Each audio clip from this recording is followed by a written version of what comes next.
বন্ধুরা, তোমরা কি কোনোদিন মিশো থেকে সেকেন্ড হ্যান্ড প্রাইজে নতুন জামা শপিং করেছো? ওই মানে আমারটাই শুনো তাহলে বিনা অ্যাডভার্টাইজে। বিষয়টা ছিল সন্ধ্যার সময়, একটু সাজে গুজে কুলির দিকে বেরানছিলি, কিন্তু আমার বুড়ি দিদি মুচকি হাসি মারিয়ে বললো, চেক জামা পরবি তবে না ভালো দেখাবি। কিন্তু কি করব, আমার তো চেক জামা ছিলই না। সেই তখন বেশি দেরি না করে আমার ফোনের প্লে স্টোরে যাই ফটাফট মিশো অ্যাপ ডাউনলোড করে ঝটাঝট এই দুটা চেক জামা অর্ডার করে দিয়েছিলি।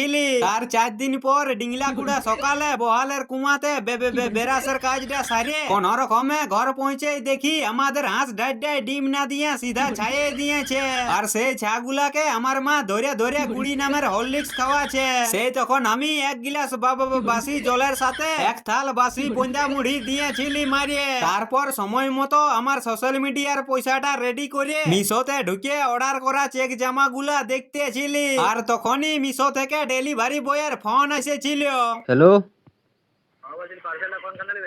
পার্সেলটা এই নামো পাড়াতে আসো আমাদের। আর হ্যাঁ বন্ধুরা, অনলাইন শপিং করার ক্ষেত্রে অর্ডার করা পার্সেল ভালো আসুক চাই খারাপ, সব কোম্পানি প্যাক করে। এর মধ্যে ডেলিভারি বয়ের কোনো হাত থাকে নাই, চাই তুমি পার্সেল লাও বা না লাও। তবে আমি ডেলিভারি বয়কে ধন্যবাদ জানার সাথে আমার পার্সেল গুলা নিয়ে নিয়েছিলি। তারপর জলদির মধ্যে চেক জামা গুলা আনবক্সিং করে দেখি যেরকম অরিজিনাল ব্র্যান্ড ও অরিজিনাল কোয়ালিটি দেখে অর্ডার করেছিলি সেই রকমই ছিল।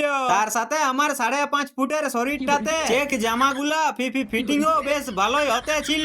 ওই মানে এই জামাগুলা পরে কন্যা দেখতে যাওয়া চলবে। তবে যাই বলো, বুড়ি দিদির হুচুচিয়ে চেক জামা কিনে নিলি। কেমন আছে জামাগুলো বল? ভালো, শুধু ভালো?